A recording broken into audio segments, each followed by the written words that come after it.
He had a name that nobody remembered and a face that nobody noticed. In a town where success was measured by the loudness of your voice and the size of your car, Marcus Webb was invisible.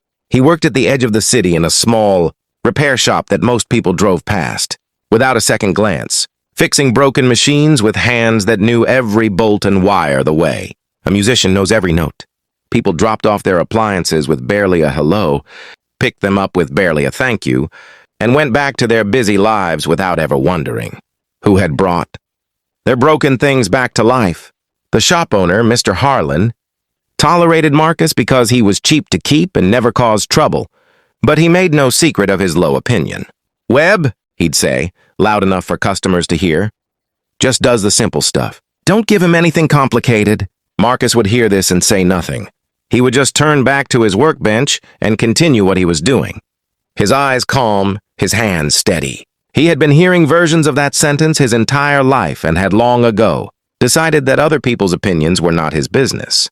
His business was the work in front of him, and he did it with a quiet devotion that no one bothered to appreciate.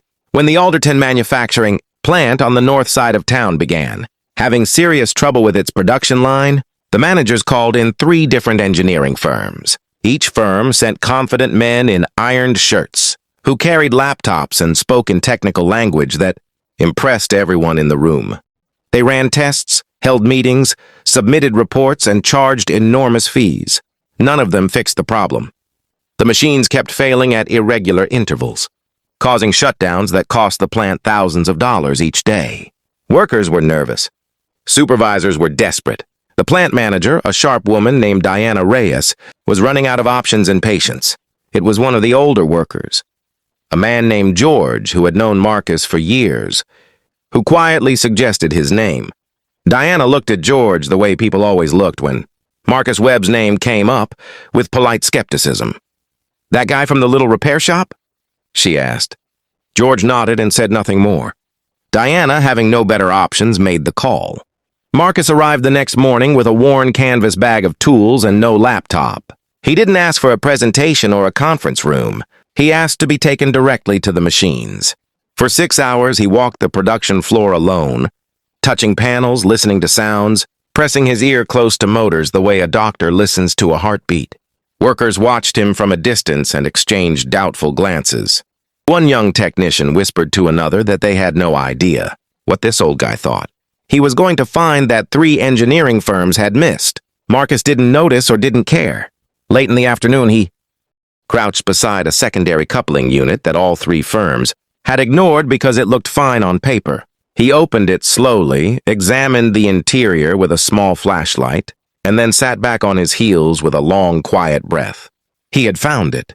A microscopic fracture in a vibration dampener, invisible to standard diagnostics, causing irregular feedback that rippled through the entire system at intervals that matched the failures perfectly. He didn't announce it dramatically. He simply took out his tools, made the repair with calm precision, tested the connection, and stood up. He told Diana what the problem had been and what he had done.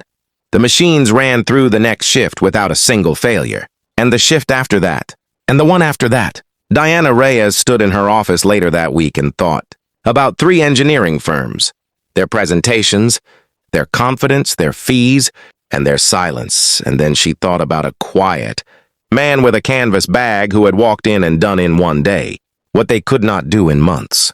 She called Marcus to thank him personally.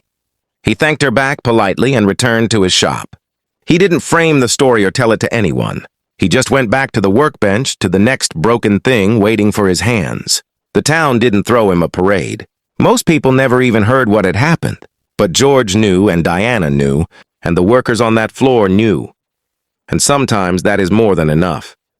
The world is full of people who are underestimated not because they lack greatness, but because greatness in its truest form has no need to announce itself. Marcus Webb had always known what he was worth. He was just waiting, patiently and without bitterness, for the work to speak for him. And when it finally did, it spoke louder than anything else in that town ever had. If this story moved something in you, please give it a like, share it with someone who needs to hear it today, and subscribe to Kindness Corner Stories, where every story reminds us that quiet people carry the loudest hearts.